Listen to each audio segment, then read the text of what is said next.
Welcome to Screech Bob-Omb commentaries. We're commentating on Carl CKM versus Tuck 007, who is one of our teammates and a lovely gentleman.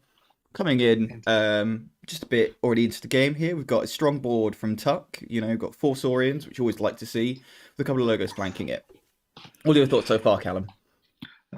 Terse game so far. It feels like no one's quite drawn into what they want in the opening couple of. Well, you say that, but we've just seen Tuck drawn into Synthesis Rex, so I think we can confirm he's drawn into what he wants just now. Okay, I guess we can now confirm that, but before that, it was not quite clear because we're looking at two sort of combo-y decks, right? Carl's looking for Sins in that he has 7 of them, which is pretty rare decks with a lot of money, and Tuck's looking for some sort of Spiral Rex, or perhaps in this case Spiral Raptor. Objectionably good combination of things. It is. If you're looking for Carl's deck, it is currently for sale as well. So if you're interested in it, feel free to make a bid. I'm sure he'll appreciate it. That is a nice move from Mr. Tuck. Shuffles in Manchego and Ronnie Wristlocks with the Chimal Eclipse. Unfortunately, he has just flipped the deck though, so the Manchego less useful. The Ronnie Wristlocks though, good though. We are seeing Carl with a large hand of disc. Things could about to go quite sideways for Mr. Tuck. Oh, you hate to see that. That's not after Tuck is. No, Tuck has also just flipped the deck here. And what we mean by flipping deck, for anyone who doesn't know, it means that when you've just reshuffled your discard pile into your draw pile, often you want to get things into your deck before you've done this so you can redraw them. If you get it just after, it means you're not going to be seeing them again for a while. In the case of Tuck, there's a lot of cards he's going to be wanting to see that he's not going to see for a while, including Synthesis Rex, the linchpin of the deck, but also Senator Shrix and Candle units do a lot of work for him. And that and the board wipe is a huge turning point in the game, because obviously Tuck had his combo all set up there, was about to drop the Rex, use the Raptor, set off with the whole combo and generate, 15, 16, 17 Ember. He was, yeah. And all of that goes away. It does indeed. It's sad to see. Carl's going to start rolling with the Sins. Got Envy and Wrath. He has to purge his own cards though. Stomp, a useful card, especially against the big Saurian boards that Tuck has. However, I'm just noticing in Tuck's hand here, there's a little Axiom of Grisk. I'd be surprised if that doesn't come down right now to fuck up Carl's day. Got to expect that when he's looking at 1 creature versus 5, 2 of them being Sins. Yeah, and you're going to hope for Tuck here, it's going to give him the time to push through his deck again, hopefully get things set up like the Golden Spiral he's just put down, and now when he does redraw all that Saurians, he's going to be in a much stronger position to use it. Interestingly, he decided to ward his own Tricerian Legionary here, which I thought about, but then also you could have warded the Dino Fiend to avoid that steal that just happened. Yeah, I mean, I think you'd rather have the big beefy creature sitting there just ready for further turns than losing. It's 1 Ember, we're early in the game, it's not going to make too much of a difference, I don't think, so I would have kept the thing there, but I'm a fan of big meaty boys. You are. But no, that's a reasonable shout. Still could very much go either way, this, I think. Yeah. I think we're going to see logos here, which we are. Good here. He can stop the Reap, which, especially on the Trigon, can be very troublesome potentially. So I imagine he's going to use the Seismo Entangler to stop that from reaping. Yeah, which he does. Drops the Candle unit as well, so just another problem thing you kind of have to deal with, because if you want to reap at all. It's got the Manchego early, which isn't ideal. You definitely want to see that much later in your deck, but Tuck is getting through his deck quite quickly, so we could potentially see that Manchego coming up later. I mean, the Logos has got some moves. It's got the double Candle unit, double Bibliophile, if that ever lives, which it sometimes does. Yeah, it sometimes does. You very rarely see it, but it's nice when it does.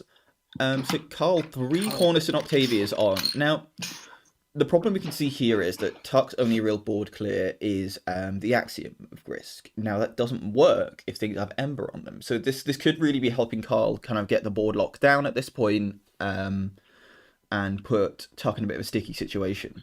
Yeah, he's got one of the Axioms in the archives, but that's not going to do the job against these big Cornisons. No. And no safety numbers isn't going to do it either. Now, he's also enraged the one with the encounter suit, which I don't think I would have done, because that's going to be the one that you can't kill very easily. So, well, then again, actually, yeah, that's why he's enraged it. Ignore me. That's a very smart play. Because then that's going to be the one that's going to be hardest to remove, right? Yes. Oh, okay. So you've seen here that Tuck now has the city state interest. Now, this is one of my favorite plays. Is when you can do with this card, where you will capture all your opponent's ember and then do the axiom of risk. So all their stuff is dead, all your stuff is alive, and you point and laugh at them while they cry. And he's got the Ludo and the ancient power. He So does. if Yeah. Carl doesn't take a Saurian turn here, which he has done unfortunately for Tuck, perhaps we'll see what he Manchego. And I'm guessing he's going to fight into this candle unit. Oh no, just goes for the captures. Perhaps cognizant of the risks. Carl, skill player, you've got to assume he is indeed cognizant of the risks. Cognizant, good word there, Callum. Enjoyed that. I'm overthinking it. I'm not going to lie. I could have just said aware, but no. No, cognizant. I liked it. I'm a fan of cognizant. I have nothing if not. Apparently, Carl was not cognizant of the second axiom, though. Apparently didn't know. No, I have no clue. So all of that credit we just gave Carl for being super clever. Consider that all retracted. Yeah, we'll be sending Carl an invoice for that credit to be returned post haste. Should be arriving in 3 to 5 days. 3 to 5 business days. Yeah, business days. Yeah, it's a Sunday. I mean, no post on Sundays. It's true. He's going to go Saurian anyway. He's going to hit the city state and the ancient power. Yeah. I mean, it's to be fair, it's 2 good creatures to get warded. That candle unit's going to be much harder to remove now, and Carl's kind of stuck. He can't really do that much while it's there.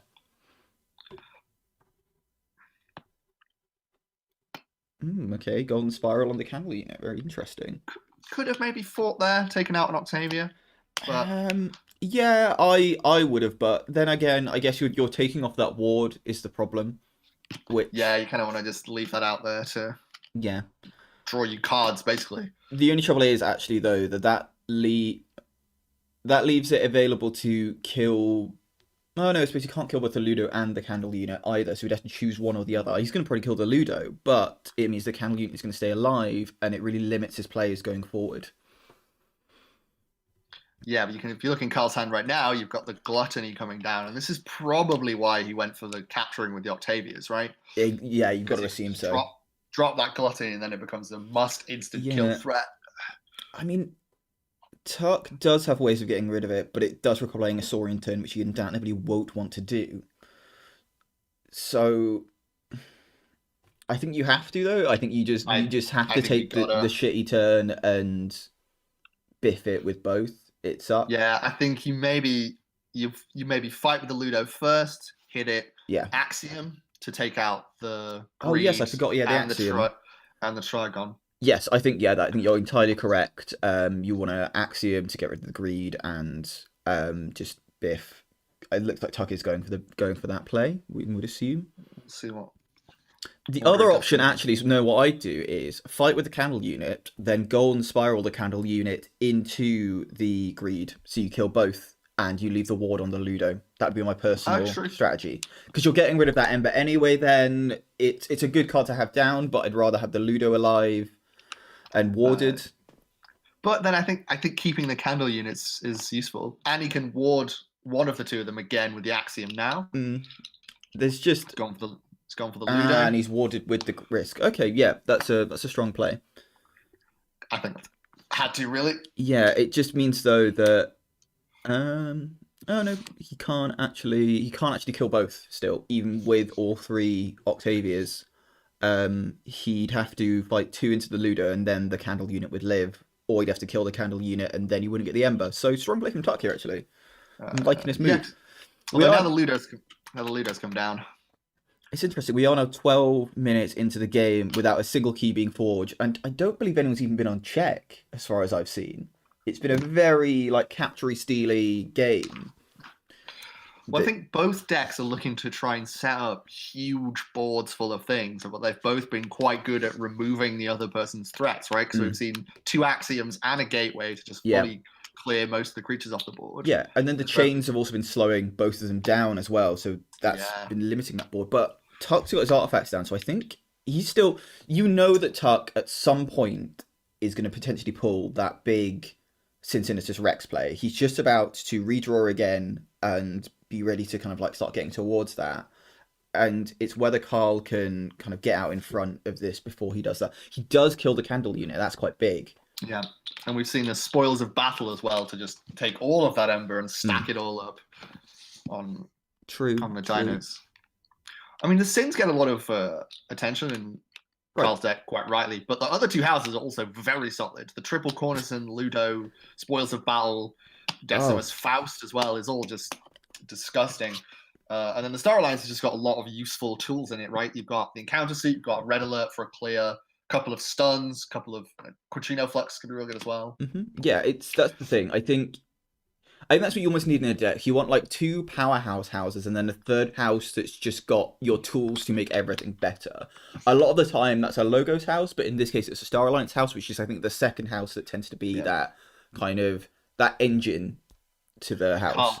Carl apparently missed that the other creature that wasn't Candle Unit was a Ludo, so he was expecting to get that Ember back and was presumably very disappointed. Yeah. Carl not particularly cognizant today. This is gonna be a running thing now, isn't it? I just sometimes stumble around for words mid-sentence, and the problem I have also at work and teaching as well is I default to more pretentious vocabulary, which is the opposite of what you want half the time. Like if ever I'm stumbling around for a word, I will stumble upon the most excessively wordy version of that. So we've seen here that Tuck now has all of his artifacts out, which is it's good for two reasons. Firstly, like 3 of them are very handy artifacts in the Seismo Entangler, the Golden Spiral, and the Hologramophone.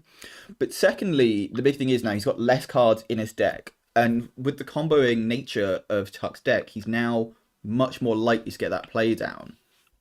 I don't believe that Carl has any artifact removal. I'm just having a quick shifty now. I'm not seeing any.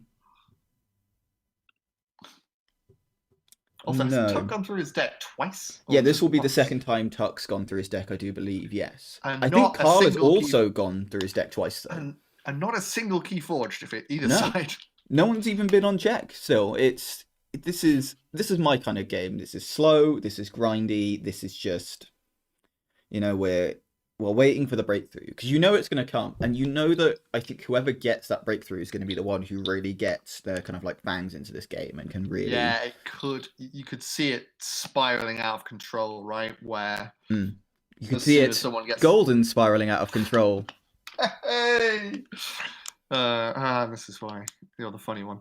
The problem Tuck has, I think, is that the longer Carl's board sticks around, the more ember starts to just accumulate on creatures. And now he's not going to deal with it in the Shadows turn. He's looking at quite a fearsome setup from the Saurians, right? Because he can drop a couple of creatures and a Humble. He can start reaping with the Consul Primus to ditch stuff. But we have now seen in his hand, the Spiral Rex is potentially coming, but no other Saurian creatures yet that he needs to make this work. Does Carl have artifact removal? Because I'm noticing one of Tuck's artifacts that was previously there is now gone.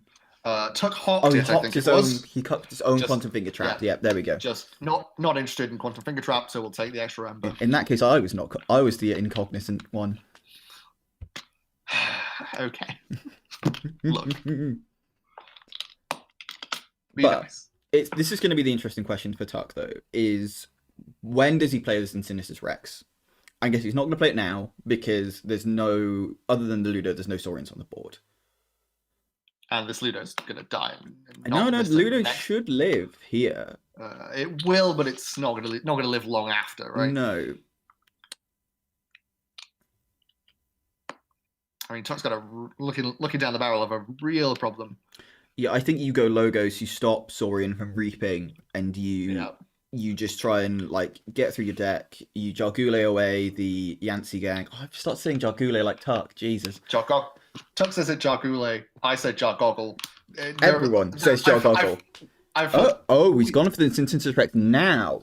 That's... I kind of see it, I think, because you can kill the Ludo. You just fight. So you fight 6 times. And you probably end with the Rex killing itself somehow against one of these giant Saurians, and you just kill off a whole bunch of them. You do. Which is what you need. I know. I think I would have waited a turn. You can Seismo Entangler the Saurians he's got. Then he's not going to get any extra Ember, and you can potentially get some more Saurians to just get a bigger turn. I would have waited personally. Yeah, but you assume that the Ludo doesn't survive another turn, and you kind of want that to dump all the Ember off the of the Rex at some point. Sorry, It's true. That's true. It's very true. Let's have a look at what he's fighting. He's fought the Ludo is obviously the first target because you want to get that Ember back. Then he goes for the Cornus and Octavia, takes out the one with the encounter suit. Yeah, I think he's going to go for the Faust and then the Dreadbone because that's getting the maximum value out of things you can kill. It'd be my guess here, unless I've miscounted the number of fights he has. So he's. I'll confess, I've also lost count. He's played it for one. He's fought Ludo. He's fought Cornison. Yeah, he's fighting fast. He's got fights left. Yeah, he's gonna reap with the Ludo, and then I think, as I say, he'll fight the Dreadbone. I would guess. Yeah, because this is gonna kill off the Rex, dumps all the Ember. Don't reap with it. Cornison. Interesting. Interesting. And after 19 minutes and 12 turns, we have an honest-to-God check. Yeah, but I'm just seeing in Carl's hand, he has Desire, which could be an issue for Tuck, because he has 10 Ember, but he's going to be using all of that to forge. That's the play that comes down. If you can't stop a key, make him pay a bunch. Mm-hmm. And also drop 3 pretty good sins. Yeah. Which I don't believe Tuck has really as a way of dealing with. I feel like he's going to take a Logos turn and stop the Sins reaping, at the very least. Yeah. But Carl is still going to be stacking up a lot of Ember here. Well, he won't forge, he'll stay on 8. Because the key cost is both sided. Mm. Yeah, but it's more, he can't get rid of the Sloth, so he's definitely going to get 3 Ember at the end of his next turn. Yeah, he can just sort of... You can just leave them sitting there. Yeah, although the problem he has, if he goes for that, Tuck's going to ward the Eddy. He is, yeah. Hit the Seismo Entangler. And you're looking at a potentially very expensive key from Carl. You are. That's very true. But what's the Ludo? That's interesting. Oh, okay. And there's the Axiom. There is the Axiom. Okay. He definitely needs that. It's whether Carl plays the Gluttony here is going to be the interesting one. I don't think you necessarily do. No, having a look at the Star Alliance turns. You can Quintrino and kill... I guess you'd actually go for... I don't know what Quintrino's actually quite bad. Because you can kill the Jargoggle, say, or the Bibliophile, but if you want to kill anything from your side, you're going to be killing at least one Sin, other than if you kill the Galeotops. Yeah, and the problem is if he wants to take out Ludo, he's going to lose Sloth. If he wants to take out Eddy, he's going to lose Desire, which would drop the keys down a substantial amount. But ooh, actually... this is tricky. This is very tricky for Carl. Yeah. You could just go Dis and drop the Gluttony and fight several things off the board. Yeah, you could. Tuck's deck is proving very resilient so far against the Sins. And you're getting 4 Ember at the end of the turn, is the thing as well. The only trouble is you're keeping your cards in your hand. So he'll only get the 4 Ember if he doesn't use any of the creatures. So so he did not use any of them. I'm not very familiar with the Sins, I'll be honest. I'm still chasing a Sins deck, sadly. Yeah, aren't we all? Gone with the Saurians. Interesting. Sadly, I do not have that kind of money. No, neither do I. That's not who I would have thought to go with. Some people... Jargoggle is a mixed thing, right? Because sometimes people set up huge, crazy combo plays with Jargoggle. So you just want to remove any ambiguity and anything they might be planning. Obviously, we know that Tuck just put was it a Yancey gang under it? It was a Yancey gang, yeah. So it's not that big a deal. It's just dropping some on board. Okay, so I think we're going to see a big old Grisk play from Tuck here. I think we are, yeah. Takes out 3 Sins, takes out 2 dinosaurs, and it's a pretty big move. The only sad point for Tuck is that it is going to allow Carl to forge a key, because it's going to kill that Desire. It will, but I think you've got to. Yeah, you do. And you can get in a fight with the Ludo as well. Or a Reap. I think a Reap, you want to keep that warded as much as possible. You're going to get it next to the big... actually, no, I would have fought with it, because you're going to put a ward back on it with Axiom of Risk. Oh, he's going to fight with the Legionary. I imagine the Dreadbone Decimus is going to be the one he's going to get rid of. Yeah, that over Galatops, I think. Yeah, every day of the week. And yeah, then he's going to get the ward with the Grisk now, I would assume. Which he does. And this is the plays that you see that you get if you play the deck a bunch of times, as Tuck has with this deck. You sort of quickly spot the efficiencies in it. Well, it's 1 key apiece at turn 14, having 23 minutes gone by. Yeah. It is a knockdown, drag out dino fight. It is. I think Tuck is very much in the driving seat here, though. He's got rid of 3 Sins there. You've got another Axiom is going to be coming around the bend at some point if Carl does want to get more. Going to get more Disc creatures down. Disc Sins down. Yeah, here we go. The Quintrino Flux is going to get rid of all of the wards, but it would destroy the Galeotops, which would be quite bad. I think maybe necessary. Yeah, I think you maybe take that to get rid of the Ludo, which has been a continual problem for you. I think what I might have done, though, is I might have played the away team first, just so I could pop the ward and then have been able to replay the access denied again on the Legionary at this point. That would have been my choice. Well, the thing is, because when it dies, it goes into your archives, so it would have not got. Oh, is it archive? It's archives. Yeah, I see. So, who knows? Well, then I shouldn't. Carl was correct. Carl edging slightly into the lead. Would you say so? Here. Well, he's got more Ember than Tuck currently. The board is about the same. Tuck's artifacts which whether that we consider that to be something that swing it. I would entirely say that the Tuck's artifacts swing it. To be honest, you know, Carl saying these goddamn Axioms, no matter how hard I try to play around them. Yeah, and people give Axiom a lot less credit than they used to because of the amount of increased capture in mass mutation, which is fair, but Carl's deck doesn't have a lot of the sort of capture pips. Tuck has played the Bad Penny, which is a choice. The trouble is, it's going to be the kind of thing that comes back and it's going to clog up your hand and stop you drawing more cards. And it's whether you're actually going to get that much use out of the Bad Penny at this point. I think I maybe would have discarded that, personally. I think I would have. Tuck's deck doesn't seem set up for it. No. He is looking at an interesting Saurian turn next. He's on check for key 2, and I don't think Carl can stop him.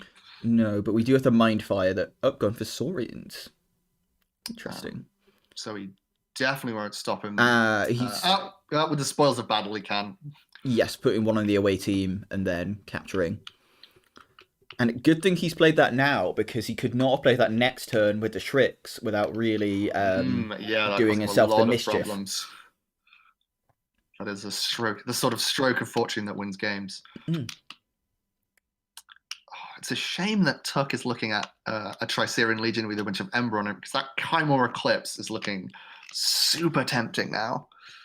It is. One thing you could do, though, if you really wanted to do the Chimera Eclipse, is fight the Bad Penny into the away team, replay the Bad Penny on the other side of the Tricerian Legionary, and then Chimera Eclipse.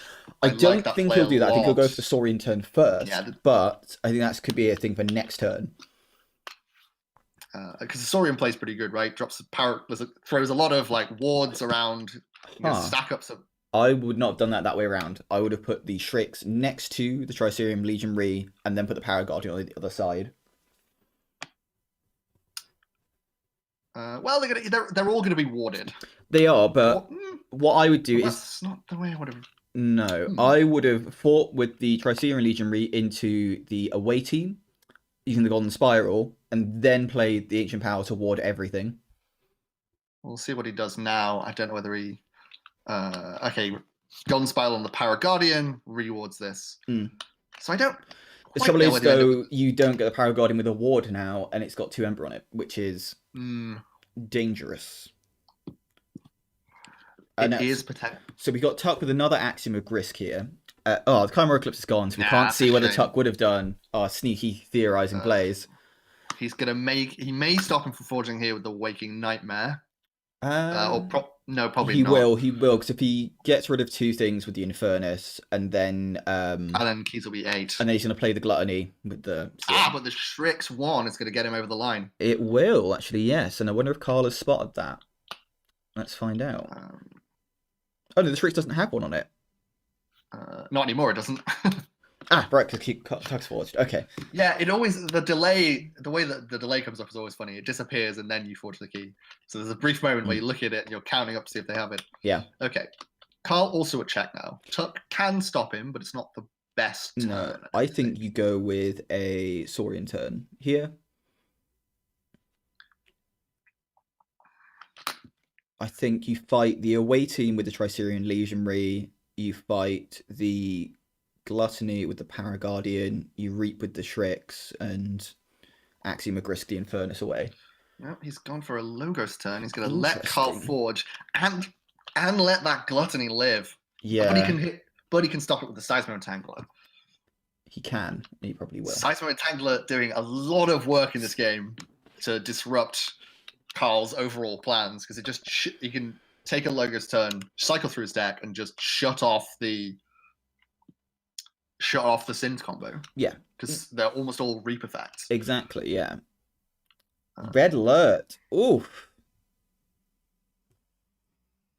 All those wards are gone.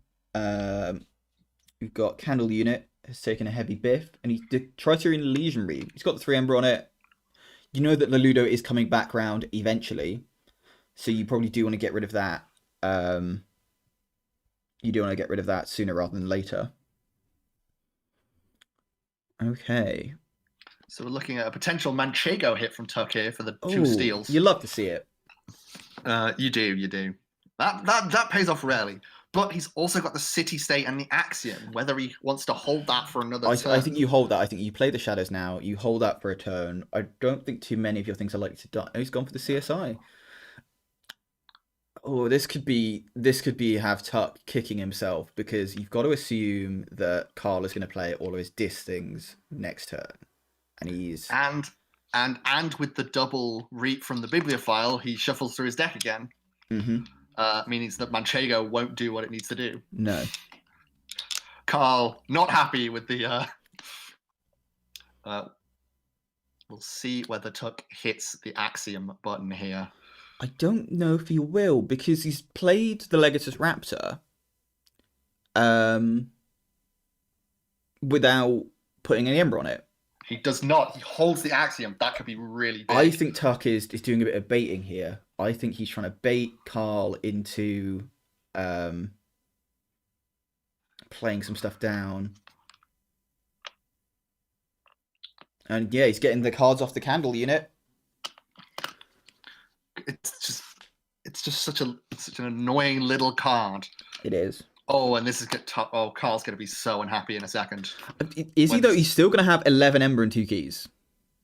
I think Tuck might be cooked here.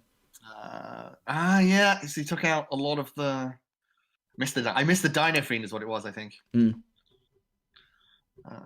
Just finished off the Power Guardian. I don't think there's anything Tuck can do here. I don't think there's enough shadows. No. No, he's got too many cards with Manchego.